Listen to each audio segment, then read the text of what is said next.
ស្រស់ស្រាយអ្វីម្លេះទេស្រស់ដូចដួងខាដែលពេញបរមីញញឹមម្ដងក្នុងបងស្ទើស្លុតស្មារតីចង់ថ្នាក់ថ្នមបីរូបស្រីឲ្យឆ្អែតចិន្តាបើអូនញញឹមស្រស់ម្លឹងតើឲ្យរៀមខឹងមិនដេចបានជីវ៉ាសាច់ពោលទាំងសងបំប្រងគួរឲ្យស្នេហាប្រហលើលោកាគេប្រាថ្នាតែស្រីឃើញអូនញញឹមដាក់គេម្ដងទ្រង់សៅមកស្ទើប្រែជីពីបើចិត្តច្រណែនប្រច័នប្រកាន់ស្រីតែរៀមមិនហ៊ានស្នេហ៍ខ្លាចថ្លៃអន់ចិន្តាញញឹមទៀតទេសំឡាញ់ចិត្តសូមអូនអាណិតជីវិតខ្លោចផ្សាទុកព្រួយព្រោះតែចប់ស្នេហ៍លើរូបជីវ៉ា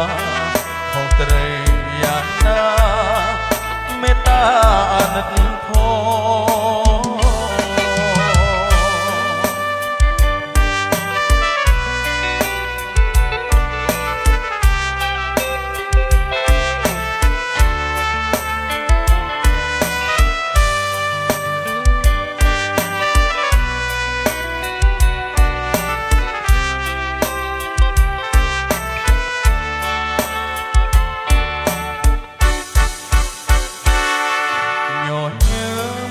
ស្រស់ស្រាយអ្វីម្លេះទេស្រស់ដូចដួងខាតែពេញរាំងស្មីញញឹមម្ដងទ្រង់មកស្ទើស្លុតស្មារតីចង់ថ្នាក់ថ្នមបីរូបស្រីឲ្យឆ្អែតចិន្តាបើអូនញញឹម